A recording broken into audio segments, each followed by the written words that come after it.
ಹೇಳಿ ಹೋಗು ಕಾರಣ.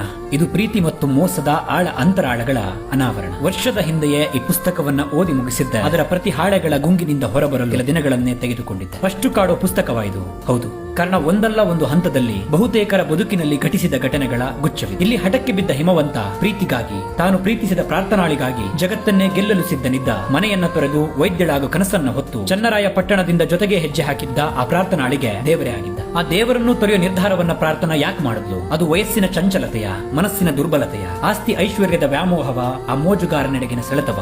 ದೇವತೆಯಂತೆ ಅವಳನ್ನ ಕಂಡ ಹಿಮವಂತ ದೇಬುವಿನಂತೆ ಕಾಡಲಿಲ್ಲ, ರಮಿಸಲಿಲ್ಲ ಅನ್ನೋ ಕಾರಣವ? ಉತ್ತರವಿಲ್ಲ. ನನಗೊಂದು ಬದುಕು ಕೊಡ್ತೀಯಾ ಅಂತ ಕೇಳಿದ ಪ್ರಾರ್ಥನಾಳಿಗೆ ಗೊತ್ತಿಲ್ಲ, ಆದರೆ ಬದುಕು ನನಗೆ ಕೊಟ್ಟಿದ್ದನ್ನೆಲ್ಲ ನಿರ್ವಂಚನೆಯಿಂದ ನಿನಗೆ ಕೊಟ್ಟು ಬಿಡ್ತೀನಿ ಅಂದಿದ್ನಲ್ಲ ಆ ಹಿಮವಂತ. ಅಂತವನನ್ನ ಬಿಟ್ಟು ಹೋಗೋ ಕಠಿಣ ಮನಸ್ಸು ಪ್ರಾರ್ಥನಾಳಿಗೆ ಹೇಗೆ ಬಂತು? ನನ್ನನ್ನು ನಂಬಿಕೊಂಡು ಸಾವಿನ ಕೊನೆಯ ಕಿಲೋಮೀಟರ್ನವರೆಗೂ ನಡೆಯುತ್ತೀಯಾ ಅಂದಾಗ ಮೌನದಲ್ಲೇ ಪ್ರಮಾಣ ಮಾಡಿದವಳಿಗೆ ಮರೆತು ಹೋಯ್ತಾ ಮಾತು. ಹಿಮವಂತನನ್ನ ಕಂಡು ಆಚಾರ ವಿಚಾರದ ಗಂಧಗಾಳಿ ಗೊತ್ತಿಲ್ಲದ ಊರ್ಮಿಳೆ ಬದಲಾದಳು. ದೇವುವನ್ನ ಕಂಡು ಅದೆಲ್ಲವನ್ನ ಮೈಗೂಡಿಸಿಕೊಂಡಿದ್ದ ಪ್ರಾರ್ಥನಾಳು ಪರಿವರ್ತನೆಯಾದಳು. ಹಾಗಾದರೆ ಬದಲಾವಣೆಯೇ ಜಗದ ನಿಯಮವ, ಅಥವಾ ಪರಿವರ್ತನೆಯೇ ಪ್ರೀತಿಯನ್ನ ಕೊಲ್ಲುವ ಅಸ್ತ್ರವ?